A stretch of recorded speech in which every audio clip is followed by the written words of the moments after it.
কৃষক card, family card দিতে দিতেই বিএনপির তেল ফুরিয়ে গিয়েছে, জ্বালানি ফুরিয়ে গিয়েছে। অথচ মন্ত্রীরা সংসদে বলছে কোনো জ্বালানি সংকট নাই।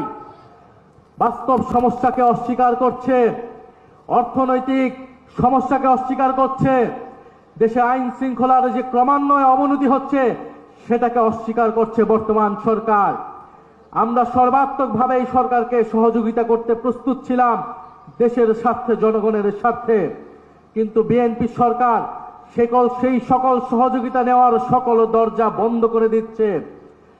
আমার জানা নেই, যারা এখানে অভিজ্ঞ আছেন, মুরব্বী আছেন, তারা বলতে পারবেন বাংলাদেশের ইতিহাসে এত কম সময়ে, মাত্র 2 মাসে কোন সরকার এতটা অজনপ্রিয় হয়েছিল কিনা।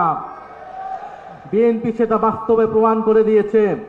এই সরকার 2 মাসে যতটা অজনপ্রিয় হয়েছে, আমরা জানি না আগামী 6 মাসে তার পরিণতি কি হবে, তার অবস্থান কি হবে।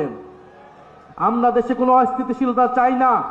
আমাদের দাবি একটাই, গণভোটের গণরায় বাস্তবায়ন করে জুলাই গণ অভ্যুত্থানকে প্রকৃত সম্মান দেওয়া, জুলাই শহীদ পরিবারকে প্রকৃত সম্মান দেওয়া, আহত যোদ্ধাদের প্রকৃত সম্মান দেওয়া। আমরা সেটার জন্য রাজপথে আছি, সংসদে আছি। ইনশাআল্লাহ আমরা ঐক্যবদ্ধভাবে আমাদের সে দাবি আদায় করে ছাড়বো ইনশাআল্লাহ। আসসালামু আলাইকুম। যিনি সবসময় বলিষ্ঠ কণ্ঠস্বর ছিলেন, যিনি সবসময় ইনসাফের পক্ষে কথা বলেছেন, আমাদের সহযোগিতা শহীদ উসমান হাদিকে, শহীদ উসমান হাদির যে লড়াই, সেই লড়াই হচ্ছে আমাদের লড়াই। শহীদ উসমান হাদি আমাদেরকে যে আজাদির রাস্তা দেখিয়েছে, সেই আজাদির লড়াই চালিয়ে যাওয়া হচ্ছে আমাদের কাজ। खून फिर खून है टपकेगा तो जम जाएगा, जुल्म फिर जुल्म है बढ़ता है तो मिट जाता है, खून फिर खून है टपकेगा तो जम जाएगा।